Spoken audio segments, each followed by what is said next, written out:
And because of that, and this is, I so often hear patients say to me, I went to my doctor and when I asked them about iron, and they would tell me, no, the doctor said my iron is fine. I said, okay, can you show me your tests?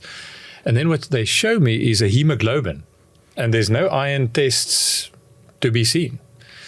And it's just one piece of the story. Hemoglobin is only one piece of the story, exactly. As a matter of fact, a hemoglobin that is low is what we would call now the end stage of iron deficiency. Long before your hemoglobin drops, many other cells will be starved of iron, because the body obviously don't want you to die of too little oxygen. So iron will go to the red blood cells first, starve the other cells in your brain, and people will recognize people that are iron deficient.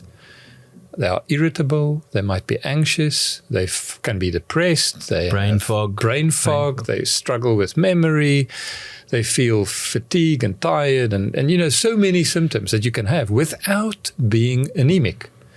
So it's not good enough ever to do a hemoglobin to determine whether someone is iron deficient or not. You will, as a matter of fact, we've got studies that show you'll probably miss more than 40% of cases of people with iron deficiency if you just do a hemoglobin. Oh, that's massive. And I want to thank you for that it's actually been driven so hard in South Africa at the moment, because, a lot of research since 2017 till now, the last 7 years, iron has exploded. So Sure. If you're listening to this and you haven't updated yourself on iron since 2017, the new stuff is out there. Ferritin level has changed. So maybe while we talk about ferritin, so if someone is listening and they're thinking of switching off now and we're boring you, just remember ferritin. If you remember ferritin, your GP will actually do some tests that's going the right way. So maybe just bring us in.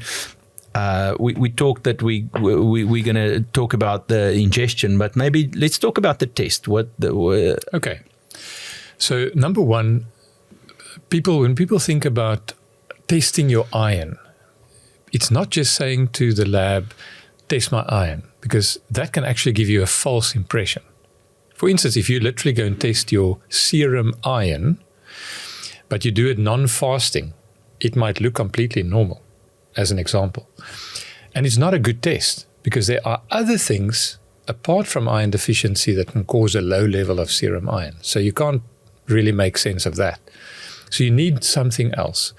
And there's a little storage molecule, I call it the pantry for iron in the body. It's called ferritin. If you remember the word tin at the end, it's like a little tin that you store the iron in. And this storage molecule actually gives you a much better idea if you're short on iron or not. And this cut-off value or reference range for when you're supposed to be iron deficient is increasing the more we know about iron and its symptoms. So in the old days, and we unfortunately still see it on some lab results, reference ranges, they would say a ferritin less than 15 is low. Yes, it's low, but there are levels that much higher than that that's also low. So you can't ignore levels that are higher than 15, but lower than certain others. So at the moment, we use a ferritin of 30 as a standard cutoff, but I need to put in a disclaimer here.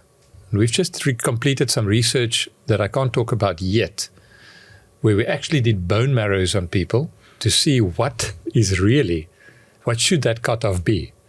And what I can tell you, it's more than double that. Wow. But that's for another day.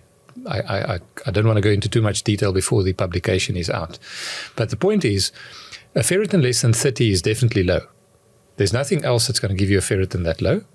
So if your ferritin is below 30, you need to treat it. But we also have to note that there will be people with ferritins above 30 where additional tests may be required that can help you make the diagnosis.